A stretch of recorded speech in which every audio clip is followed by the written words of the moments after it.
तो आप सभी कक्षा 7वीं के छात्रों का स्वागत है। तो छात्रों, फाइनली आप सभी कक्षा 7वीं के छात्रों के लिए विषय संस्कृत वार्षिक परीक्षा 2025-26 के लिए छात्रों complete model question paper complete solution के साथ लेके आ चुके हैं। तो वीडियो में अंत तक बने रहिएगा।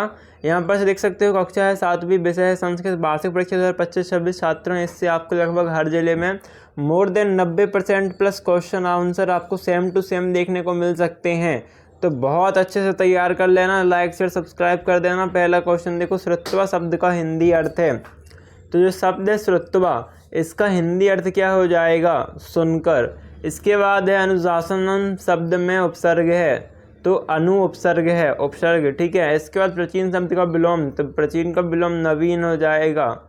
और इसके बाद है आपका हरेली उत्सव काश्मीर मासे मन्यते, है ना। तो जनहा हरेली उत्सव काश्मीर मासे मन्यते में आपका चौथे का उत्तर क्या हो जाएगा? यहाँ पर से देखो, तो चौथे का हो जाएगा श्रवण मासे, ठीक है। और फिर पांचवा और छठवें में आपका पांचवा में गा और छठवें में सा उत्तर है। तो यहाँ पर जो पांचवा क्वेश्चन है, छत्तीसगढ़ राज्य कति मंडलानी संति, तो क्या गा त्रय स्त्री संत, ठीक है, ये देख लेना, त्रय स्त्री संत। और छत्तीसगढ़ खजुराहो किम अभिद्यते, तो यहाँ पर भौरम देव राइट आंसर है। इसके बाद जो संधि विच्छेद कर संधि का नाम लिखना है, तो यहाँ पर मनुष्य पढ़ी और सदैव का संधि विच्छेद करना है, नाम करना है। तो क्वेश्चन देख लो, फिर इसका आंसर बता देंगे। फिर किन्हीं दो सूक्तियों का हिंदी अर्थ लिखना है, परद्रव्यम न हर्तव्यम और दया धर्मस्य जन्मभूमि। इसके बाद है आपका निर्देशानुसार धातु रूप लिखना है, एक वचन, द्विवचन और बहुवचन का पठ धातु के लिए। ओके, अगला क्वेश्चन है 10वां, पेटी में दिए गए शब्दों के आधार पर रिक्त स्थानों की पूर्ति कीजिए। ओके, तो चलो इनके क्वेश्चन के आंसर देख लेते हैं। अभी जितने क्वेश्चन देखे हमने, देखो ये पहले का आंसर था, पहले से लेकर छठवें तक। फिर 7वें क्वेश्चन में जो मनुष्य परी है, इसका संधि विच्छेद इस प्रकार रहेगा। और सदा का सदाधन एव, या फिर आप लिख सकते हो, हाँ यही सही है आपका। ओके, अगला जो क्वेश्चन है आपका सुक्तियों का हिंदी अर्थ है, तो परद्रव्यम न हर्तव्यम, इसका अर्थ है दूसरों के धन की चोरी नहीं करनी चाहिए। दया धर्मस्य जन्मभूमि, यानी कि दया ही धर्म का जन्म स्थान है। और नास्ति सत्यात परम तपः, यानी सत्य से बढ़कर कोई दूसरी तपस्या नहीं है। इसके बाद है पठ धातु रूप लिखना है, वर्तमान काल एक वचन का पठती, द्विवचन का पठता और बहुवचन हो जाएगा पठंती। और रिक्त स्थानों में छात्रों, पहले में मूर्ख, दूसरे में प्रज्वलति, फिर सत्संगति और फिर सम्मम आपका राइट आंसर है। फिर 10वीं के बाद जो 11वां क्वेश्चन है, इसमें प्रश्न कहता है निम्नलिखित संख्याओं को संस्कृत में लिखिए, 15, 20, 41 और 53, ठीक है। और 8वां वाला क्वेश्चन कहता है सही जोड़ी बनाइए। अजा खारुन गर्भगृह और नंदन कानन की इनसे। ओके, 7वां वाला क्वेश्चन खंड 7 में लघु एवं दीर्घोत्तरीय प्रश्न है।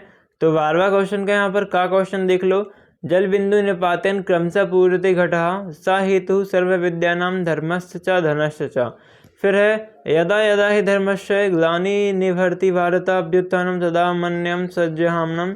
और फिर विदेशु धर्म विद्या व्यसनेशु धर्म मतः परलोकी धर्म धर्मम शीलम सर्वत्र वेधनम, ये 12वां क्वेश्चन है। फिर 13वां क्वेश्चन में आपको संस्कृत में लिखना है इन हिंदी शब्दों को। और फिर इसका आपका प्रश्नों के उत्तर हम आपको बता दें, तो यहाँ पर से इसके उत्तर देख लो। ये है आपका 11वें प्रश्न का उत्तर, 11वें के 8वें का उत्तर। 12वां क्वेश्चन जो है आपका, ये 12वें क्वेश्चन का उत्तर, ठीक है। और फिर ये है आपका 13वें क्वेश्चन का उत्तर। इसके बाद यहाँ पर आपका 14th क्वेश्चन और लास्ट 15th क्वेश्चन और देख लें। तो ये है आपका 14वां क्वेश्चन में तबीयत खराब होने के कारण प्रधानाध्यापक को 3 दिन की छुट्टी के लिए संस्कृत भाषा में आवेदन पत्र लिखना है। और फिर इन शब्दों को, संस्कृत वाले शब्दों को हिंदी में लिखना है। और फिर आपतित गद्यांश को पढ़कर प्रश्नों के उत्तर देने हैं। और साथ ही साथ छात्रों आपको धेनु का निबंध भी याद कर लेना है, ठीक है। धेनु का निबंध भी आता है, इसमें लिखा नहीं है, पर बहुत से जिलों में धेनु का निबंध आएगा, अधिकतर जिलों में आएगा, 90% जिलों में धेनु का निबंध, तो वो भी याद कर लेना आप। और कुछ ही ज़िले हैं ऐसे जहाँ पर नहीं आएगा, तो लेकिन ज़्यादा जिलों में आना है, ठीक है, तो वो पढ़ लेना। ये हमने 13वें 14 क्वेश्चन का देखो। आवेदन पत्र 2 दिन की छुट्टी के लिए संस्कृत में इस प्रकार से रहेगा।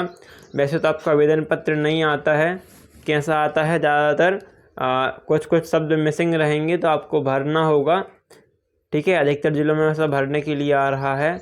उसके बाद संस्कृत में उत्तर जो था हिंदी का, इस प्रकार से आपका हो जाएगा ट्रांसलेशन, और ये आप पठित गद्यांश में आप ढूंढ के लिख सकते हो खुद से, उस प्रकार का उत्तर है, ठीक है। तो ये इंपॉर्टेंट थे, पढ़ लेना। थैंक्स फॉर वॉचिंग, मिलते हैं नेक्स्ट वीडियो में।